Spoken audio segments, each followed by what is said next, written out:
Então aí, uma pessoa no Twitter, leia aí, o Lucas, para a gente ver. Vou ler sim. Abre aspas. Só pessoas racializadas entendem a importância da religião na identificação étnico-cultural coletiva. Por isso, eu tenho para mim que ateísmo militante é coisa de branco, mas o mundo não está pronto para essa conversa. Risada, né? Aí dá risada, né? Aí ela continua, né? Vou colocar outra aqui. Uhum. Vou passar aqui, ó. Opa, não. Acho que é pro outro lado. Aqui. Aí. Mas, papo reto, eu nunca conheci um ateu chato que não fosse branco. Deixando claro, apesar de estar explícito no post, que estou falando de ateu militante, ou seja, aqueles chatos que enchem o saco o tempo todo sobre ateísmo. Não tem problema nenhum ser ateu se não enche o saco dos outros. Agora, sobre quem enche, geralmente falta para eles muito leitura racial. Bom, E eu queria só dizer o seguinte, Lucas. Aqui do segundo ponto dela aqui, ó. Não estou falando, cadê? Deixando claro que eu estou falando de ateu militante, ou seja, aqueles chatos que enchem o saco. Olha aqui, não tem problema nenhum ser ateu se não enche o saco dos outros. Ou seja, você só pode ser ateu se ficar em silêncio. O que é o silenciamento, se não a mesma prática que foi feita por todas as formas de opressão à diferença, daquilo que não é predominante, daquilo que não é hegemônico, como você bem colocou, Lucas. Né? Então, aqui, nós ateus, aqui tem uma expressão dessa semana de uma pessoa, né, que coloca a expressão de discriminação dos ateus, porque eles devem ficar quietos, não devem falar. Ou seja, ela aceita ouvir a chatice de outras pessoas, mas a do ateu, não, fica quieto, ateu. Aí tem o recorte racial. Depois eu volto na questão racial, mas eu queria que você comentasse isso aí. Claro. Bom, tem alguns pontos aqui muito importantes, né, a comentar sobre tudo isso, não só sobre esse, mas também um pouco sobre o escopo, né, da discussão sobre o ateísmo, sobre o ativismo ateísta, né?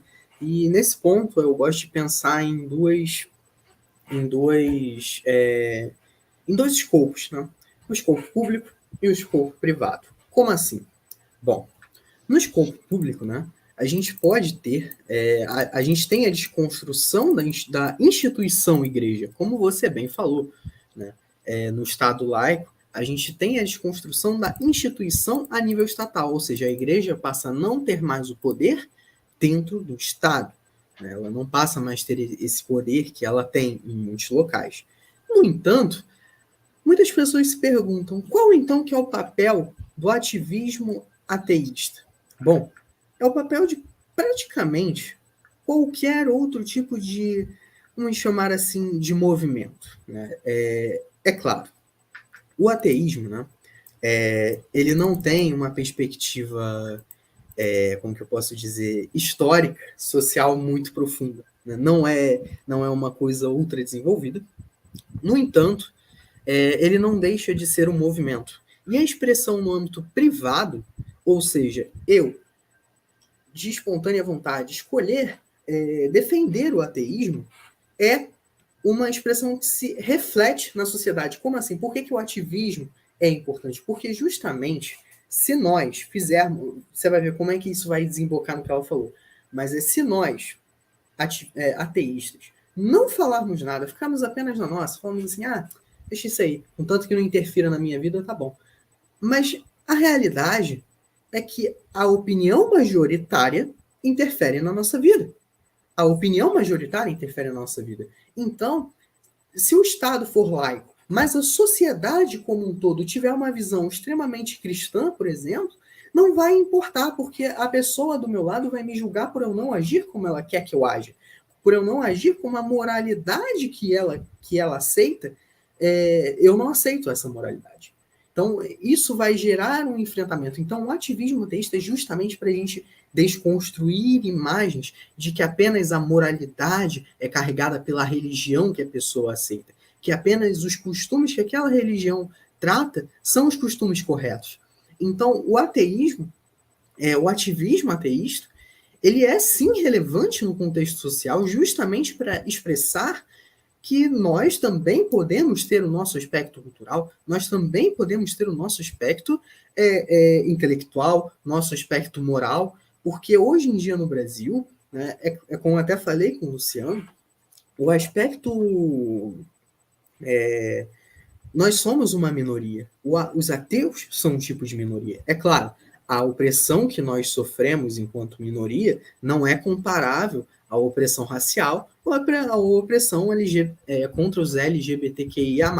Não é Exatamente. comparável. Não é Mas não comparável. deixa de ser uma opressão. Então, É. a gente tem muito disso, né, no nosso dia a dia, e a gente tem que disputar esse espaço justamente para que uma sociedade não caminhe para um tipo de teocracia. Porque, veja, se a gente caminhar, né, para um Estado socialista, o objetivo do Estado socialista é justamente o povo guiar, né, o trabalhador guiar. Agora, se tivermos uma inúmera massa de trabalhadores que é extremamente religiosa, acredita naquilo de forma totalmente cega, como que eles vão guiar o Estado? Eles não vão utilizar de preceitos morais da religião para guiar? Então, assim, nós temos que disputar esse espaço. Nós temos que disputar esse espaço, ele é importante, definitivamente nós não podemos ficar calados, né? Exatamente. Sim, acho que a gente pode juntar os outros dois. Os outros dois temas que você Não, viu não. ali. Os outros dois temas a gente vai, inclusive, falar disso, né? Aham. Como que a cultura socialista, como que a cultura socialista, ela pode prever a convivência com a religião, né? A gente vai falar Sim. disso. Mas eu queria voltar esse assunto aqui Uhum. e falar sobre a questão racial, né? Olha só Pode como ela falar. fala. Só as pessoas racializadas entendem a importância da religião na identificação étnico-cultural coletiva. Por isso eu tenho para mim que ateísmo militante é coisa de branco. Olha, se ela tiver um dia for assistir a nossa live aqui, quero dizer para ela, olha aqui, eu saí da sua afirmação generalista, porque eu sou uma pessoa racializada, embora eu seja um negro de pele clara, não seja negro retinto, e quem é negro retinto, ou seja, quanto mais escura a pele, mais racialização ela vai sofrer, mais discriminação ela vai sofrer. Então, eu sei muito bem, e eu só tenho essa consciência, eu desenvolvi essa consciência como ateu. Aliás, uma transição, né, para você que está assistindo agora, ninguém acorda e fala, eu sou ateu. Você teve a sua religião, que está assistindo a gente agora, se tiver uma religião, pensa lá atrás, o que determinou historicamente de você ter essa religião? Quando que você escolheu? Se você transitou para outra, isso foi de forma automática? Obviamente que não, você passou por um processo de transição, assim como nós, ateus, no Brasil, nós passamos por um processo de descrença. A grande maioria dos ateus viveram no contexto religioso e fizeram uma transição, ora mais demorada, ora mais rápida. A minha transição, o meu processo de descrença demorou 11 anos até eu me reconhecer como ateu. E nesses 11 anos, né, principalmente nos últimos 10 anos, é que eu fui desenvolver a minha consciência de racialização e identificação étnico-cultural.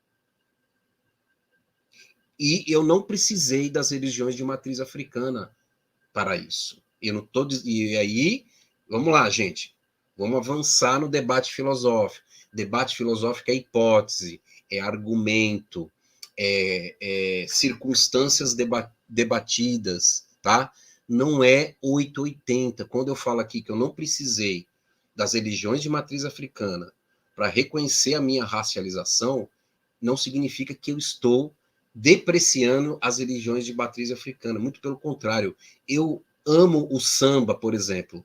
Eu não posso, se eu for querer levar isso ao pé da letra de uma forma extremista, como é entendido que os ateus fazem, eu não poderia jamais escutar um samba na minha vida, porque ele tem traços importantes das religiões de matriz africana.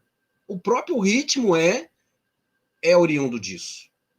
Então, essa pessoa, como todas as outras que não entendem o ateísmo e fazem uma discriminação, e aí tenta florear, né? Olha, eu não tenho nada contra ateu, desde que eles fiquem em silêncio. É a mesma coisa que dizer, eu não sou racista, mas eu tenho inclusive eu tenho amigos pretos. Eu não Eu sou não gay, sou mas eu tenho racista, amigos gays. É a tanto mesma que não coisa. tenha, tanto que nenhum negro chegue perto de mim. Eu não sou racista, eles podem me ver. Foi mais ou Entendeu, menos gente? isso. Então, assim, no Brasil, né? No Brasil, a identificação étnico-cultural ela não foi feita, e eu concordo, nesse ponto eu concordo. E eu tenho desenvolvido, até acho que eu nem falei isso com o Lucas antes, eu tenho desenvolvido a ideia de que, para a gente exigir que o Estado brasileiro seja um Estado laico de fato, um Estado legitimamente laico, ele precisa também caminhar para a ruptura de um modelo de Estado colonial, que sustenta as referências coloniais, tanto culturais como políticas. E aí, sim, né, o que seria um Estado decolonial em relação à religião? Eu não sei. Eu não conheço um Estado assim. Vamos construir? Vamos. Agora, com debates dessa forma, fazendo analogias dessa forma, não dá. Não dá. Então, eu já sou exceção a essa fala que ela está falando aí, não sou só eu. E ao contrário também, né? Não, o ateísmo, não sei, não tem, ainda não vi nenhum estudo de estatístico atrelando pertencimento religioso com cor da pele, né? Também Nunca não. vi. Eu suponho que a maioria dos ateus sejam brancos, sim. Pelo que eu vejo no YouTube, por exemplo. Eu suponho.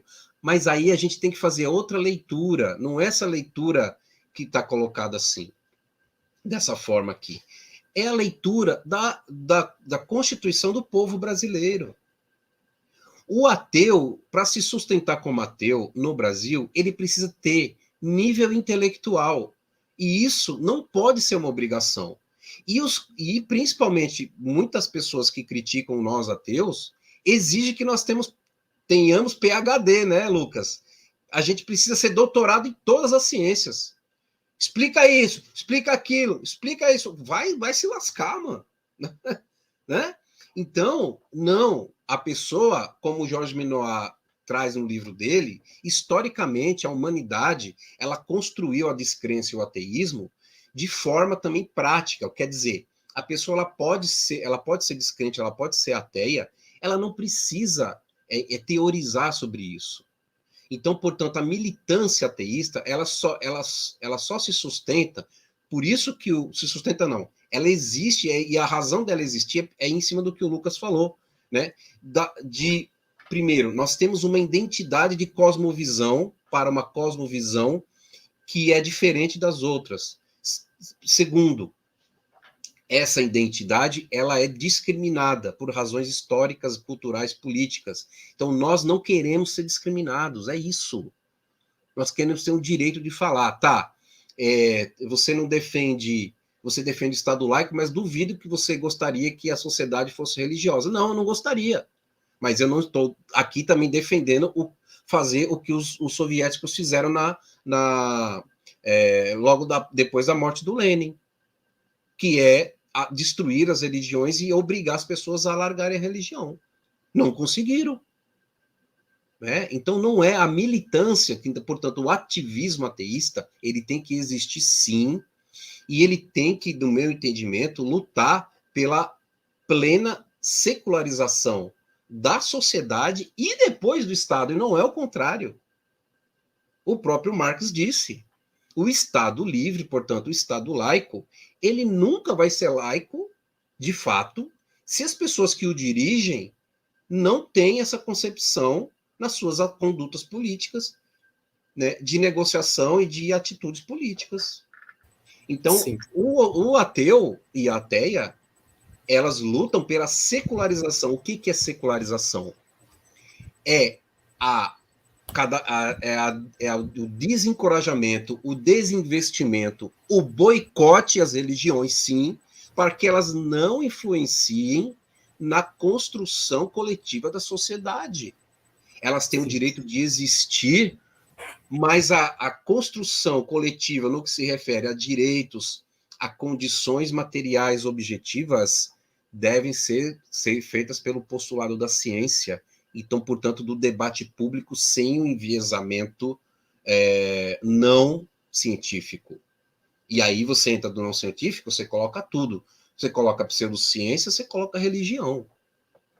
E nós lutamos por isso. Né? Nós não queremos que as religiões sejam destruídas, né, para que isso aconteça. Então, até porque as religiões, elas têm um significado cultural e étnico, como ela mesma coloca. Então, as religiões, elas têm uma significância para muitos povos. Isso é inegável. Não tem nem como discutir.